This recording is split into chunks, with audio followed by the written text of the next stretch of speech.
तो आज बात करते हैं डॉक्टर वेन डायर की किताब द पावर ऑफ इंटेंशन की। मतलब इसके पीछे जो रहस्य छिपा है ना, उसको समझेंगे।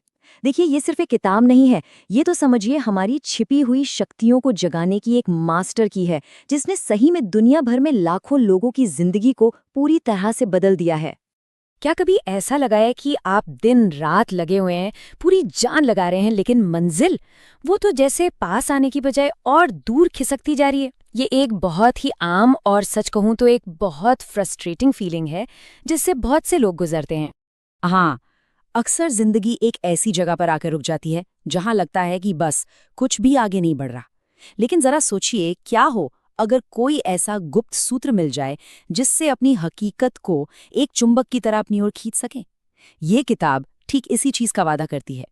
पूरी किताब का जो सार है ना, वो बस इस एक लाइन में छिपा है। इसका मतलब बहुत सीधा है। अगर हम अपनी सोच की फ्रीक्वेंसी को बदल दें तो हमारे जीवन के जो नतीजे हैं, जो रिजल्ट्स हैं, वो भी खुद ब खुद बदलने लगते हैं। सुनने में ये थोड़ा हैरान करने वाला लग सकता है, लेकिन ये एक बहुत ही पावरफुल आइडिया है। और यहीं से हमारी पूरी सोच को एक नया मोड़ मिलता है। हम लोग अक्सर संकल्प या इंटेंशन का मतलब क्या समझते हैं? बस एक इच्छा या एक इरादा। लेकिन डॉक्टर डायर के हिसाब से ये उससे कई ज्यादा गहरा और शक्तिशाली है। अब ये बात हमारी आम सोच को बिल्कुल पलट देती है। संकल्प कोई काम नहीं है जो हम करते हैं, बल्कि ये ब्रह्मांड की उस क्रिएटिव एनर्जी के साथ एक डायरेक्ट कनेक्शन बनाने जैसा है, एक जुड़ाव है। ये किताब समझिए एक पुल की तरह है जो विज्ञान और अध्यात्म, इन दो अलग अलग दुनियाओं को जोड़ती है। ये दिखाती है कि कैसे क्वांटम फिजिक्स के सिद्धांत और पुराना आध्यात्मिक ज्ञान दोनों एक ही सच्चाई की तरफ इशारा कर रहे हैं, और इससे रियलिटी की एक बिल्कुल नई समझ पैदा होती है। मतलब ये किताब मानसिकता में एक बहुत बड़े बदलाव की बात करती है। एक तरफ है बेबस पीड़ित वाली सोच जो सिर्फ हालात पर रिएक्ट करती है, और दूसरी तरफ है अपने जीवन का निर्माता बनने की सोच, जहां हालात पर सिर्फ प्रतिक्रिया नहीं दी जाती, बल्कि अपनी हकीकत खुद बनाई जाती है। तो सवाल ये उठता है कि इस पावरफुल आइडिया को असल जिंदगी में उतारें कैसे? अगला हिस्सा हमें वही टूल किट देने वाला है। ये हैं वो 5 स्तंभ जो इस सिद्धांत को हकीकत में बदल देते हैं। ये 5 पिलर्स समझिए एक तरह से मैनिफेस्टेशन की पूरी प्रोसेस की नींव हैं। हर एक कदम दूसरे से जुड़ा हुआ है, तो चलिए इन्हें एक एक करके समझते हैं। हमारा हर एक ख्याल, हर एक सोच एक लहर की तरह है, एक वाइब्रेशन की तरह है, जिसे हम यूनिवर्स में भेजते हैं। जो पॉजिटिव सोच है वो एक हाई फ्रीक्वेंसी पर वाइब्रेट करती है, और वो अपने जैसी ही पॉजिटिव एनर्जी को वापस अपनी तरफ खींचती है। यही तो है आकर्षण का नियम। इसका सीधा सा मतलब यह है कि सबसे पहला और सबसे जरूरी काम है अपने अंदर चल रही बातों पर ध्यान देना। हम खुद से क्या कह रहे हैं, क्योंकि हमारी एनर्जी की फ्रीक्वेंसी वहीं से सेट होती है। यहाँ पर अलाइनमेंट का सिद्धांत काम करता है। मतलब हम वो चीजें अपनी तरफ नहीं खींचते जो हम बस चाहते हैं, बल्कि हम वो बन जाते हैं जो हम असल में हैं। जब हमारा संकल्प यूनिवर्स की एनर्जी के साथ एक लय में, एक सिंक में आ जाता है, तो रास्ते अपने आप खुलने लगते हैं।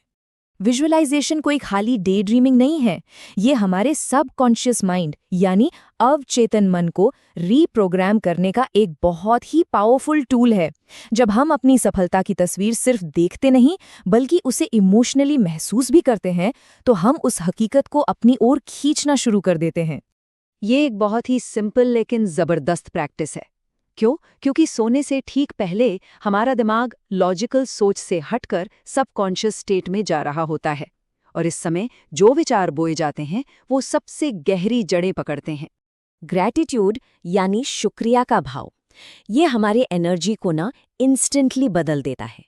जब हम उन चीज़ों के लिए शुक्रगुजार होते हैं जो हमारे पास पहले से हैं, तो हम कमी वाली सोच से निकलकर प्रचुरता यानी अबंडेंस की फ्रीक्वेंसी पर आ जाते हैं, और यूनिवर्स को ये सिग्नल देते हैं कि हम और पाने के लिए तैयार हैं। और ये है आखिरी और शायद सबसे ज़रूरी कदम। बहुत ज़्यादा चिंता करना या रिजल्ट से चिपके रहना, ये असल में हमारी एनर्जी को ब्लॉक कर देता है। यूनिवर्स पे भरोसा करना और अपने डर और चिंताओं को जाने देना, ये बहुत ज़रूरी है। तो इन सारे सिद्धांतों को समझने के बाद चलिए थोड़ा प्रैक्टिकल होकर देखते हैं। आखिर ये किताब किसके लिए सबसे ज़्यादा फायदेमंद है और क्या इसकी कोई कमजोरियां भी हैं? तो ये किताब किसके लिए है? चाहे वो स्टूडेंट्स हों जिन्हें अपने करियर में फोकस चाहिए, या एंटरप्रेन्योर्स हों जो अपने विजन को हकीकत में बदलना चाहते हों, या फिर नौकरी ढूंढ रहे लोग हों।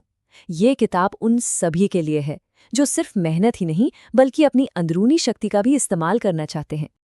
अब एकदम ईमानदारी से बात करें तो हो सकता है ये किताब हर किसी के लिए न हो।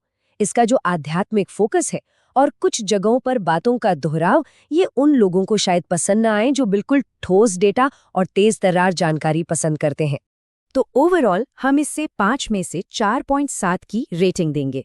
इसकी जो बातें हैं, जो सीख है, वो वाकई जिंदगी बदल सकती हैं। लेकिन हाँ, कुछ आइडियाज का बार बार आना कुछ लोगों के लिए पढ़ने की स्पीड को थोड़ा धीमा कर सकता है। तो आखिर में इस पूरी किताब का निचोड़ क्या है? इसका सबसे बड़ा मैसेज क्या है? ये हमें एक पीड़ित की भूमिका से निकालकर हमारे जीवन का निर्माता बनने की एक यात्रा पर ले जाती है। ये किताब एक मास्टरपीस है। ये हमें याद दिलाती है कि हमारी पहचान सिर्फ इस शरीर तक नहीं है, हम उस असीम ऊर्जा का हिस्सा हैं जिसने सब कुछ बनाया है। ये हमारी सोच को कमी की जमीन से उठाकर प्रचुरता के आसमान में ले जाती है। तो आखिर में ये किताब बस एक सवाल के साथ छोड़ जाती है। जिस पल हमारी सोच बदलती है, उसी पल से हमारी दुनिया बदलनी शुरू हो जाती है। सवाल सिर्फ एक है, वो पल कब आएगा?